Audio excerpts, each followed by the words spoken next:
Hello and welcome to THR India. I am Vishal and I am here to talk to you about Rajinikanth's Coolie. It has shades of vintage Rajinikanth and a few lighter, fun moments with him. But overall, it was a mega-star-sized disappointment that crumbles under the weight of two superstars.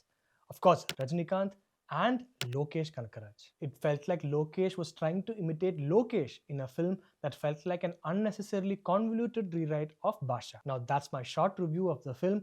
Now let's talk about Coolie in detail with a few more spoilers. Lokesh Kanagaraj is no longer a young filmmaker. He's been around for 8 years and 6 films, and it's become easy to predict the exact manner in which he works on his screenplays. Back when he introduced the Gatling gun towards the end of the much-loved Kaithi, we didn't just get one of Tamil cinema's most exhilarating climaxes. We also got a textbook example of what one can do with a great Chekhov's gun. 5 films and an army later, you're able to make out the beats of what he's trying to achieve hours before his films finally get there. So when we saw a happy picture of Leo and his family feeding their newly domesticated hyena, you could sense that the wild animal will make a return later on in the film. And by the time we hit Coolie, our minds are working overtime when a pointless character walks past a closed door with another pointless character revealing how lethal the inmate of that particular room is. It may have been a gun in Kaithi, a cannon in Vikram, a bow and arrow in Master, and a hyena in Leo.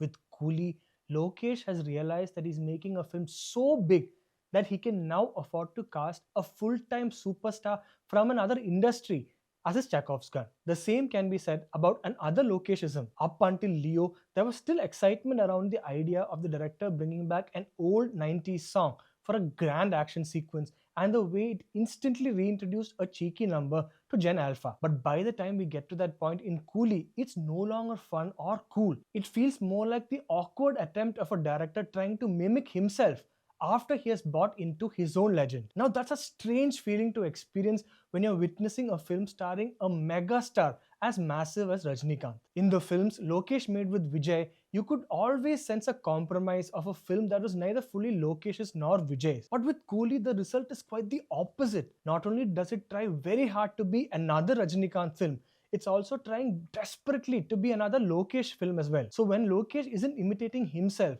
he's regurgitating every single trick from the superstar playbook. This includes the towering shadow of the Baasha formula, with us having to second guess the origins of Rajini's real character after he chooses a life of sobriety. And just as odd for a Lokesh film is when we realize that Rajini's Deva coming alive better in the lighter, funner moments than he does in the action blocks that were written around his swagger. Also, for the way Lokesh used to be able to organically create whistle-worthy moments without ever compromising on plot, with Coolie, he packs up a tired plot with so many twists, so many subplots, and so many characters that you feel stuck in a convoluted web of lies in which everything stops making sense. You can sense the film deviating so far away from the core plot that you realize that the intention is only to give you one big shocking moment every 20 minutes or so. It's something you expect and accept when Atlee does it, but when Lokesh does it, you can sense a lack of confidence. This one twist after another twist format gets too tiring too quickly,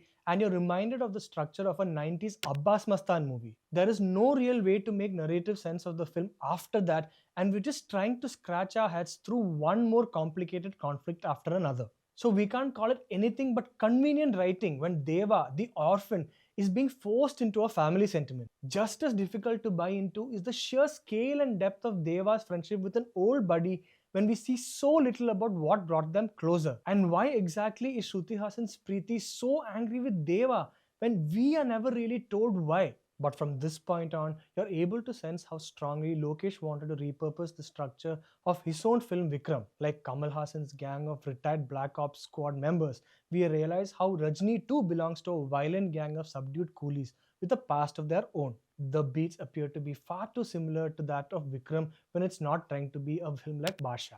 We get the clever games the film's trying to play with a bottle of Mansion House, and we also get the many ways in which we are fed with glimpses of the 80s Rajinikanth. But by this point, we are also exhausted by the way this film uses its cameos just for shock value without it adding anything new to Deva's character or the story. So the THR bottom line is, ironically, for a film titled Coolie, we do not just see the director struggling under the weight of his film's superstar, he looks just as burdened by the weight of his own fan following. That is my review of Coolie. If you like this review, please hit like and subscribe to THR India.